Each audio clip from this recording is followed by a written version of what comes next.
Assalamualaikum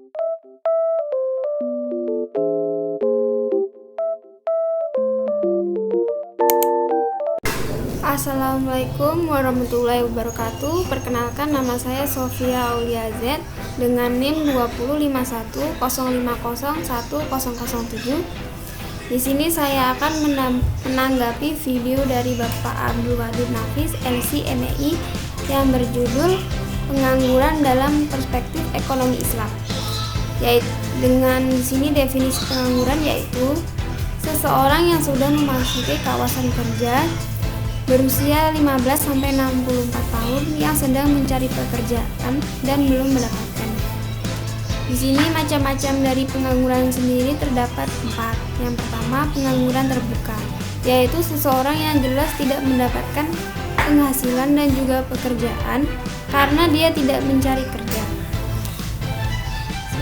Yang kedua, pengangguran tersembunyi, yaitu seseorang yang tidak efektif melakukan pekerjaannya yang biasanya kerjanya 10 jam bisa hanya 5 jam dan 5 jamnya lagi menganggur. Nah, biasanya ini banyak dilakukan pada perusahaan yang menerima karyawan yang lebih dari yang dibutuhkan.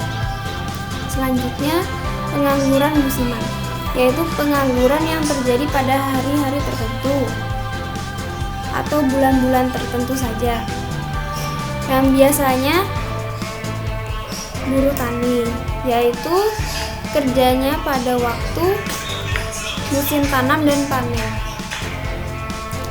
Selanjutnya, pengangguran setengah menganggur. Pengangguran ini hampir sama dengan pengangguran tersembunyi, waktunya kurang efektif, yang biasanya 10 jam bisa menjadi 5 jam.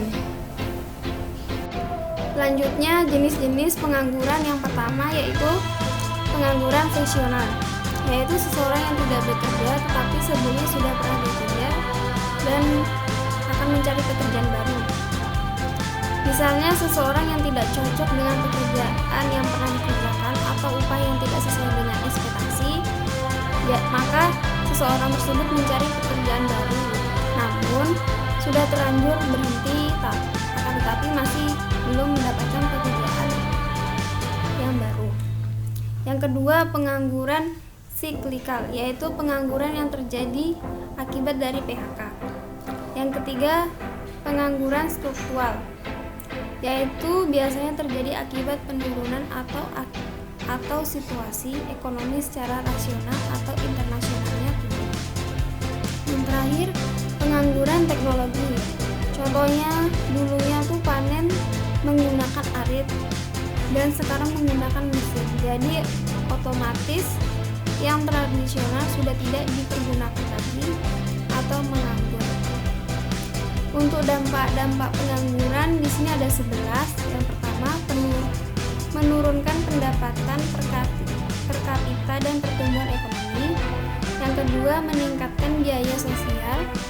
Yang ketiga, menurunkan aktivitas perekonomian serta penerimaan negara dan tingkat keterampilan.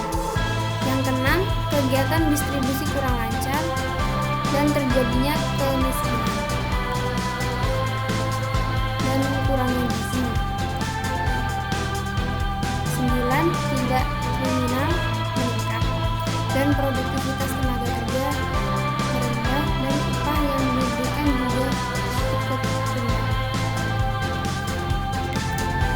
Selanjutnya, penyebab dari pengangguran tersendiri ada 4. Yang pertama, tidak sebanding antara jumlah penawaran pekerjaan dan permintaan pekerjaan. Yang kedua, turunnya pengeluaran total dan output. Yang ketiga, perubahan teknologi, yaitu yang dulunya menggunakan tenaga manusia dan sekarang kebanyakan menggunakan tenaga mesin. Yang terakhir, waktu yang dibutuhkan untuk mencari pekerjaan. Di sini untuk cara mengatasi pengangguran terdapat 7. Yang pertama, meningkatkan atau menyelenggarakan bursa tenaga kerja. Yang kedua, informasi lowongan pekerjaan. Yang ketiga, memberikan pelatihan kerja. Yang keempat, membuka lapangan kerja sebanyak-banyaknya. Yang kelima, meningkatkan peredaran modal usaha. Yang keenam, meningkatkan jiwa kewirausahaan, dan terakhir transmigrasi. Untuk pengangguran dalam ekonomi Islam dibagi menjadi dua. Yang pertama, pengangguran jabariyah atau terpaksa, yaitu seseorang yang masuk dalam angkatan kerja yang sedang mencari pekerjaan akan tetapi belum mendapatkan.